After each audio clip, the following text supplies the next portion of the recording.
Hoy nos vamos a meter de lleno en la historia de una de las místicas más increíbles del siglo XVI, Teresa de Ávila. Y su relato no es solo una historia de fe, ¿eh? Es una crónica detalladísima de un sufrimiento que cuesta hasta imaginar y de una transformación que, la verdad, desafía cualquier explicación. Venga, vamos a ello. Todo empieza con este número, 4.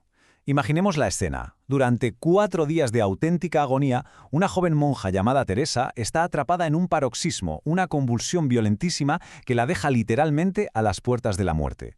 No hablamos de una enfermedad normal, no. Esto fue un colapso total de su cuerpo. Y es que, ¿quién puede describir el dolor mejor que la persona que lo está sufriendo? Con sus propias palabras, ella lo dice todo. Solo el Señor puede saber los incomportables tormentos que sentía en mí. Esto nos mete de lleno en la intimidad de su calvario. No es una exageración, para nada. Es el testimonio de un cuerpo que ha llegado a su límite absoluto. Y esto nos lleva directamente a la primera parte de este análisis, la devastación física. Porque claro, ¿qué le pasa a un cuerpo después de un trauma tan extremo?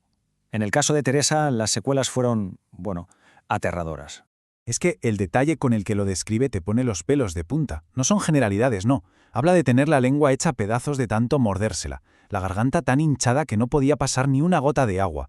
Sentía los huesos como si estuvieran todos descoyuntados, y la cabeza, dice, en un grandísimo desatino. Estaba paralizada, hecha un ovillo, y lo único que podía mover era un dedo, un solo dedo de la mano derecha. El dolor era tan insoportable que no dejaba ni que la tocaran. Y ojo que esta agonía no fue cosa de unos días. Después de ese paroxismo inicial, se pasó 8 meses en un estado de debilidad extrema. Ella misma se describía como peor que muerta. Solo los huesos tenía ya. Y durante casi 3 años se quedó tullida, inválida, hasta el punto de que, cuando por fin empezó a moverse un poco, lo hacía gateando, a 4 patas. Y ojo que celebra ese pequeño avance como una victoria increíble. Y aquí, es justo aquí, donde la historia se vuelve, increíblemente paradójica. Esto lo resume todo a la perfección. Mientras su cuerpo estaba literalmente destrozado, su alma, según cuenta ella, sentía una gran conformidad y una gran alegría. Su paciencia era tal que, dice, edificaba a todas las que la veían. Un cuerpo en ruinas, pero un espíritu radiante. Una cosa de locos. A ver, ante una situación así, sin ninguna esperanza aquí en la Tierra, ¿qué se puede hacer? ¿Qué camino queda? Pasemos a la siguiente sección, porque su decisión va a marcar un antes y un después. Teresa echa la vista atrás, reflexiona sobre su estado y se hace una pregunta clave. ¿Cuál me habían parado los médicos de la Tierra? O sea, la medicina de su época no es que no lo hubiera curado, es que la había dejado lisiada. Su desilusión con las soluciones humanas era absoluta. Y esto nos plantea una pregunta que la verdad es universal. Cuando se agota toda esperanza terrenal, cuando la ciencia, la razón, no te dan ninguna respuesta, ¿hacia dónde miras? Es la encrucijada definitiva entre la desesperación y, la fe. Pues la decisión de Teresa fue clarísima y totalmente consciente. Determinó, y estas son sus palabras, acudir a los del cielo para que me sanasen.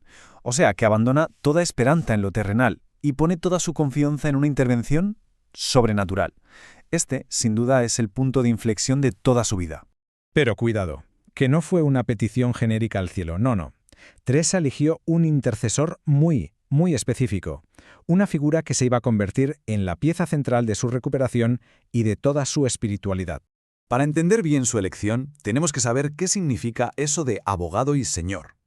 En la tradición católica de la época, es la práctica de tomar a un santo como tu patrón personal, como un intercesor muy poderoso ante Dios. No es solo rezarle de vez en cuando, es establecer una relación de confianza total, de encomendarte a él por completo. ¿Y a quién eligió? Pues a San José. Ella lo escribe así tal cual. Tomé por abogado y señor al glorioso San José y encomendéme mucho a él. Fijaos que es un acto deliberado. Ella no se queda esperando pasivamente a que pase algo, no. Ella actúa, elige y se encomienda con todo su fervor. Y la pregunta del millón es, ¿qué pasó? ¿Cuáles fueron los resultados de esta devoción tan intensa? Pues la respuesta es sorprendente, porque la curación que ella describe va muchísimo más allá de lo físico. Lo primero, claro, fue la sanación física. San José, dice ella, hizo de manera que pudiese levantarme y andar y no estar tullida. Pero, y aquí está la clave, la cosa no se quedó ahí. Asegura que la rescató de otras necesidades mayores de honra y pérdida de alma. Y su conclusión es rotunda.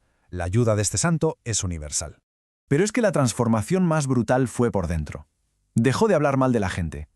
Es más, cuando oía a otras murmurar, las excusaba en lugar de unirse a la crítica. Desarrolló unas ganas enormes de soledad y de oración.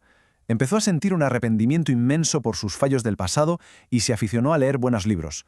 O sea, no fue solo una curación del cuerpo, fue una reorganización completa de su alma.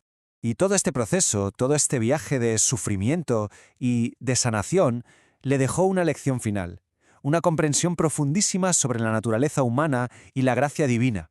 Y esta es la conclusión a la que llega. Es una frase de una humildad que desarma. Dirigiéndose a Dios, le escribe: «En apartándoos un poco de mí, daba con todo en el suelo». Se da cuenta de que su fuerza no viene de ella, que su virtud depende por completo de una ayuda que está más allá de sí misma. Y así, la historia de Teresa nos deja con esta pregunta resonando en el aire.